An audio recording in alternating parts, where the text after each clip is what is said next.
साथियों, कल की क्लास में अपन ने भारत के महान वैज्ञानिक सीवी रमन के बारे में बात करी थी।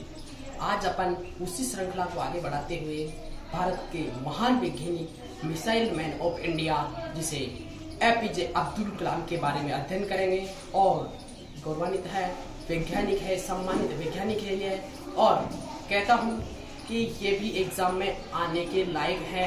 और एग्जाम की तो अपन को धज्जियां उड़ानी है, और एग्जाम की धज्जियां उड़ाने के लिए ये वैज्ञानिक को आओ तो इनके बारे में जानते हैं, इन्होंने कैसे कैसे कार्य किए, क्या क्या इन्होंने कार्य किए। आज अपन बात करेंगे एपीजे अब्दुल कलाम के बारे में, जिन्हें कहा जाता है मिसाइल मैन ऑफ इंडिया कहा जाता है। लाडले, क्या कहा जाता है? मिसाइल मैन ऑफ इंडिया कहा जाता है। चलो सबसे पहले बात करेंगे इनका पूरा नाम क्या है।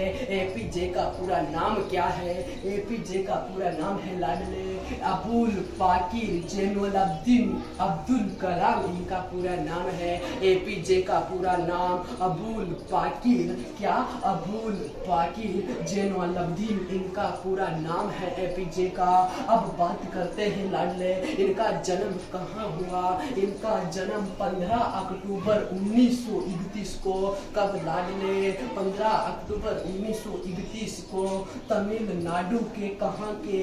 तमिलनाडु के रामेश्वरम जिले के धनुषकोडी कस्बे में हुआ। धनुषकोडी कस्बे में हुआ था लाडले। अब बात करते हैं इनके पिताजी का नाम क्या था, इनकी माताजी का नाम क्या था। इनके पिताजी का नाम जैनुलब्दीन तथा माताजी का नाम आशी अम्मा था। और अब बात करते हैं इन्होंने शिक्षा कहाँ से ग्रहण की लाडले।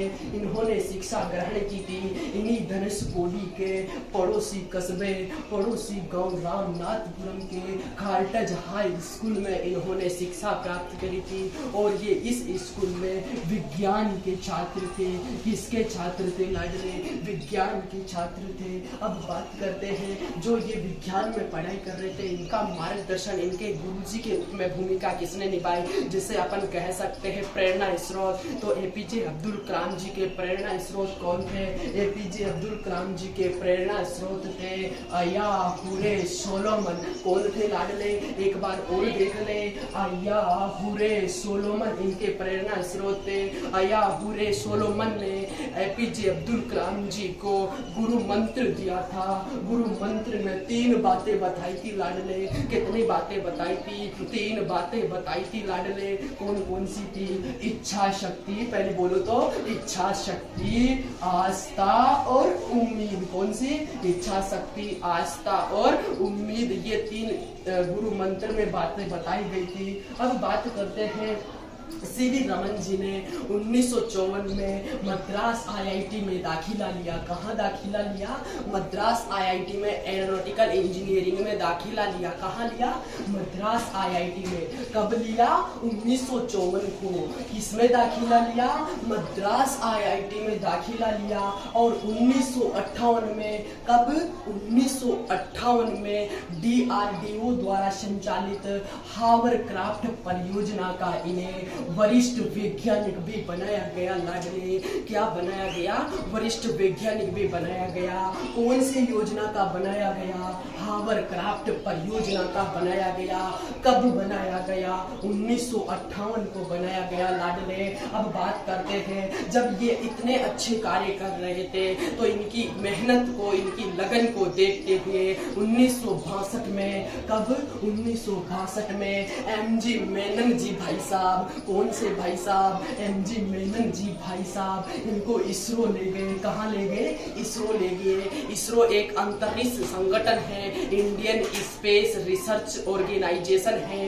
ये अंतरिक्ष अनुसंधान केंद्र ले गए और इस अनुसंधान केंद्र पर एपीजे अब्दुल कलाम ने कार्य करते हुए देखना आगे क्या क्या कार्य किए। इन्होंने भारत का पहला रॉकेट नाइक अपाचे भी छोड़ा लाडले।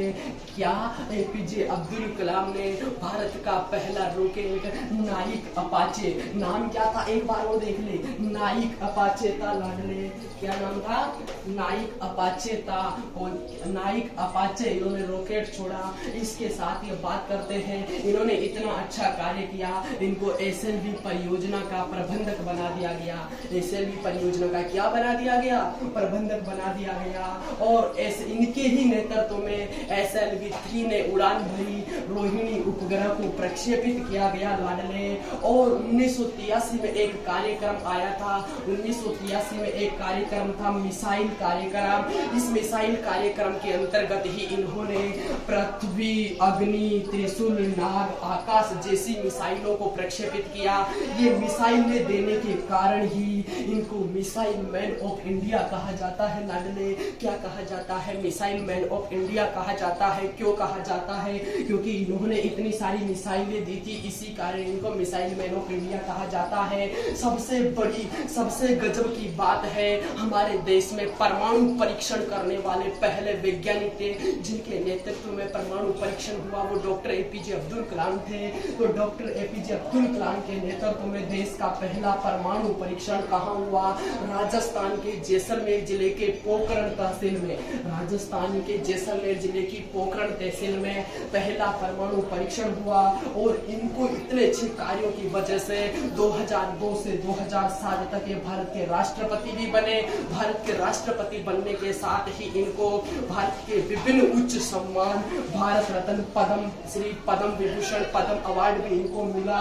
पर बड़ी दुर्भाग्य की बात है, 25 जुलाई 2015 को ये IIM शिलांग में छात्रों को भाषण दे रहे थे। उस समय इनकी हृदय गति रुक जाने से इनका निधन हो गया लाडले। हृदय गति रुक जाने के कारण इनका निधन हो गया। और ये अपने देश के लिए ही नहीं, ये भारत देश के लिए ही नहीं, ये संपूर्ण विश्व के लिए सबसे बड़ी क्षति है। संपूर्ण विश्व के लिए सबसे बड़ी क्षति है लाडले। आज अपन बात करेंगे, आपने बात करी एपीजे अब्दुल कलाम के बारे में। एपीजे अब्दुल कलाम ये क्वेश्चन पूछने की पूरी संभावना है। इस वीडियो को अगर 2 से 3 बार भी तुमने देख लिया, मैं कहता हूँ कि इसको अच्छे से कर पाओगे आप। और आगे की श्रृंखला में अपन अगले वैज्ञानिक के बारे में बात करेंगे। धन्यवाद साथियों।